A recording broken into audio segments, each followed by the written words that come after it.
यशपाल आर्य, प्रीतम सिंह चौहान और सुरेंद्र राकेश आज हमारे बीच नहीं। उनके बारे में मैं ज़्यादा क्या कहूँ। आखिरी सवाल रहेगा विधायक साहब मेरा।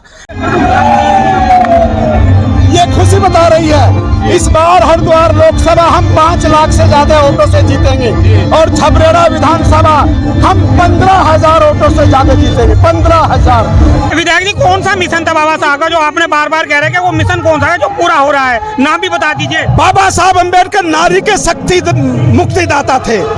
मोदी जी ने 33% विधायिका में आरक्षण देकर के ये साबित कर दिया है कि बाबा साहब अम्बेडकर का सपना साकार हुआ है।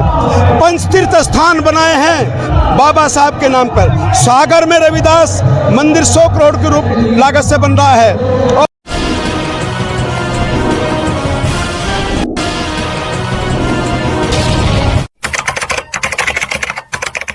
आपका मिशन पूरा मोदी जी करेंगे पूरा। कौन सा वो मिशन था सर? देखिए, बाबा साहब अम्बेडकर का मिशन पूरा हो रहा है। झबरेड़ा से 3 बार विधायक रहे, लंडोरा से, मंगलोर से वो हमारी पार्टी में आ गए।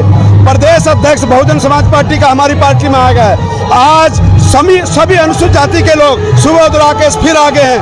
तमाम लोग आ रहे हैं। उन्हें पता है कि इस देश के अंदर बाबा साहब अम्बेडकर का मिशन यदि कोई पूरा कर सकता है तो वो सिर्फ और सिर्फ नरेंद्र मोदी है। पूरा हो रहा है। विधायक जी, कौन सा मिशन था बाबा साहब का जो आपने बार बार कह रहे हैं कि वो मिशन कौन सा है जो पूरा हो रहा है? नाम भी बता दीजिए। बाबा साहब अम्बेडकर नारी के शक्ति मुक्तिदाता थे।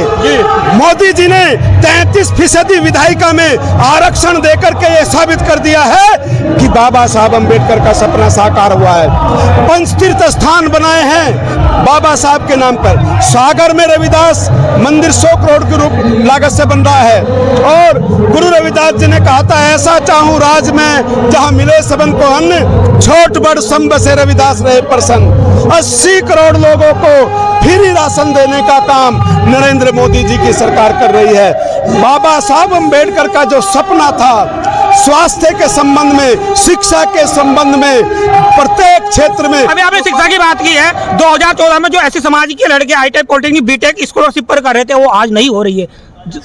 ये सुरेंद्र राकेश जी, जो मैं उनके बारे में कुछ नहीं कहना चाहता।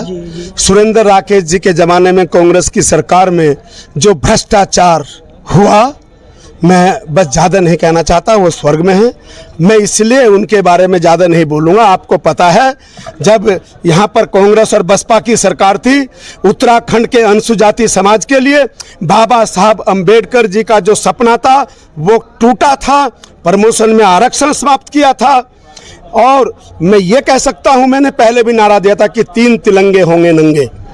यशपाल आर्य, प्रीतम सिंह चौहान और सुरेंद्र राकेश आज हमारे बीच नहीं। उनके बारे में मैं ज़्यादा क्या कहूँ। आखिरी सवाल रहेगा विधायक साहब मेरा कि अभी एक पेपर में लेख छपा है स्टार टाइम्स में कि अभी भी देश में 83% बेरोजगारी है। क्या कुछ कहेंगे?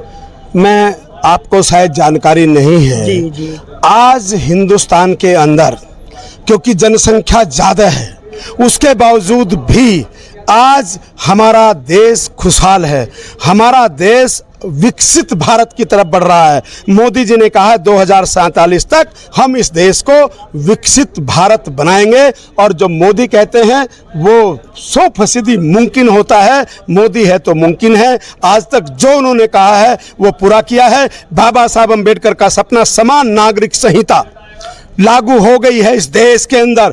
और हमारा प्रदेश धामी जी के नेतृत्व में पहला राज्य बना है जिसने समान नागरिकता संहिता लागू की और बाबा साहब अम्बेडकर का सपना साकार किया।